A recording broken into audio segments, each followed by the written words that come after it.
Welcome everyone, and thanks for joining us for today's episode of Canal Days. As always, I am your host, Carrie, here with my co-host, founder of Historical Tours of Greater Holyoke, Robert Kumo.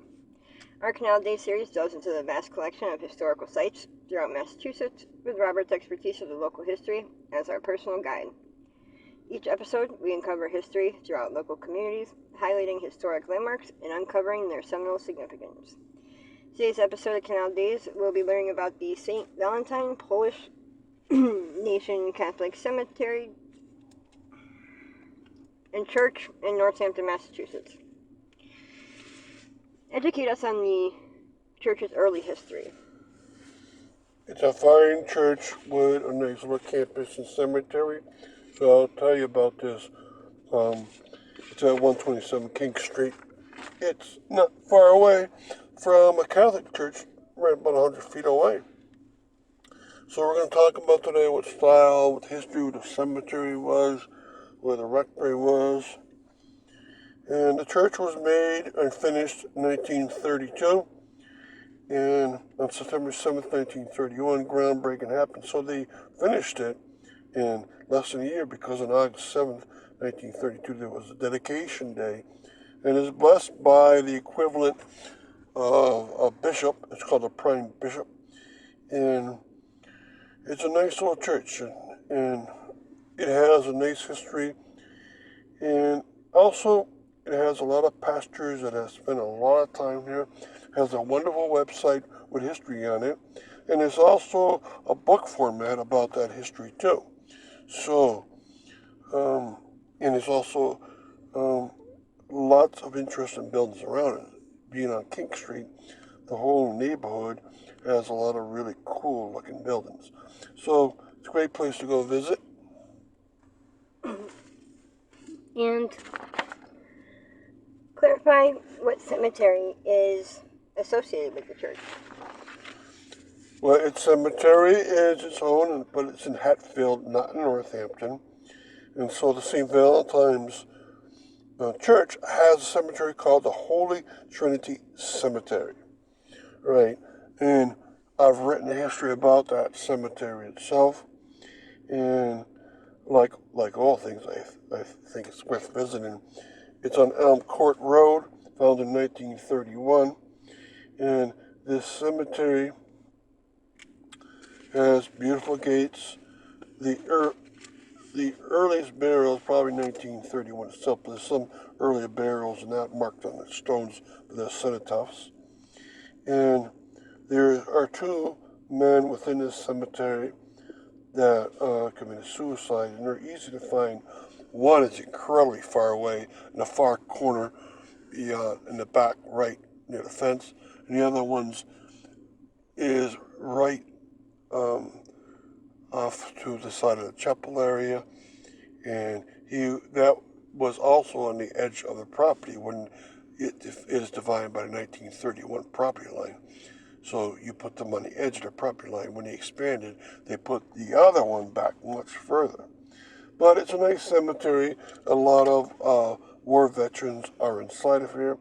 Some really cool 1930 gravestones, and they might have a Polish inscriptions on them and have been inscribed by Polish people. And stick around and we'll be right back after this quick announcement.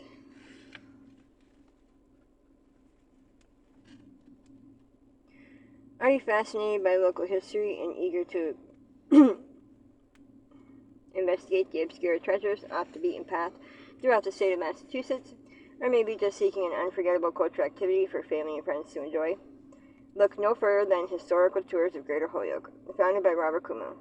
With over a decade of experience, Robert offers captivating tours and presentations of historic sites and landmarks throughout the state. Whether you're interested in canals, cemeteries, charming churches, or more, Robert's tours provide a unique and enriching experience for all. And that's not it. You can also schedule private tours tailored to your interests, ensuring a personalized adventure and unforgettable memories.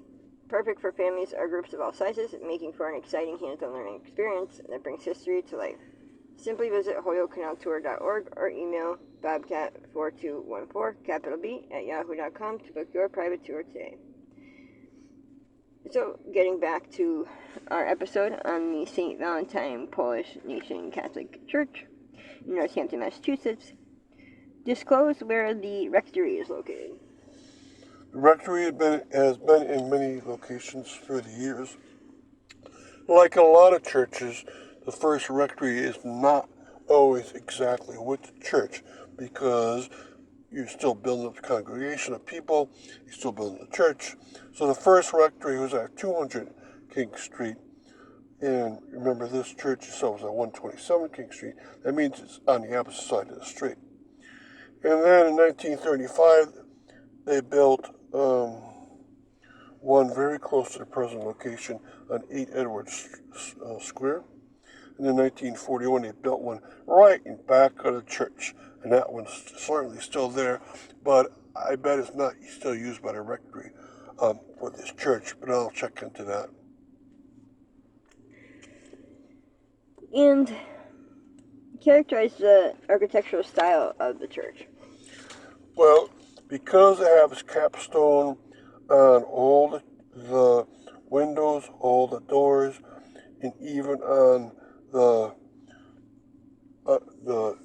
enclave where the statue is in the front, those caps hide that it's truly a Gothic church. So it's a Gothic revival church and not a Romanesque. So the windows are not rounded like Romanesque. They are Gothic style.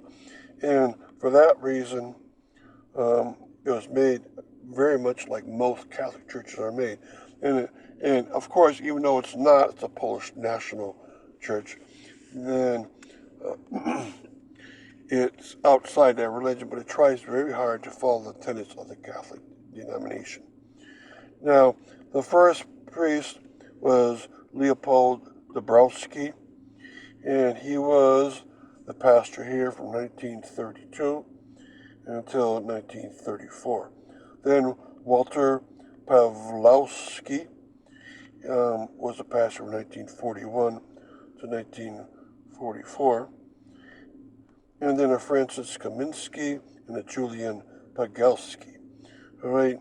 And I believe one of them is buried up in the Holy Trinity Cemetery up in Hatfield. So it's a quaint little church, and I hope you visit their website and visit the church itself. And thank you for joining us for our episode of the St. Valentine Polish Nation Catholic Church in Northampton, Massachusetts, and joining us on our journey through the rich history of the Connecticut River Valley. We hope you enjoyed uncovering some of the hidden and overlooked marvels and their fascinating stories that shaped our past in the state of Massachusetts. A special thanks to Robert Camus, founder of Historical Tours of Greater Holyoke, for sharing his passion and expertise with us. Remember, you can find more information about Robert's tours, book private tours, and explore the Canal Days video and podcast series at holyokecanaltour.org. If you enjoyed today's episode, please like, comment, and share. We'd love to hear your thoughts and suggestions for future episodes. Thanks for listening, and don't forget to tune into our next episode of Canal Days.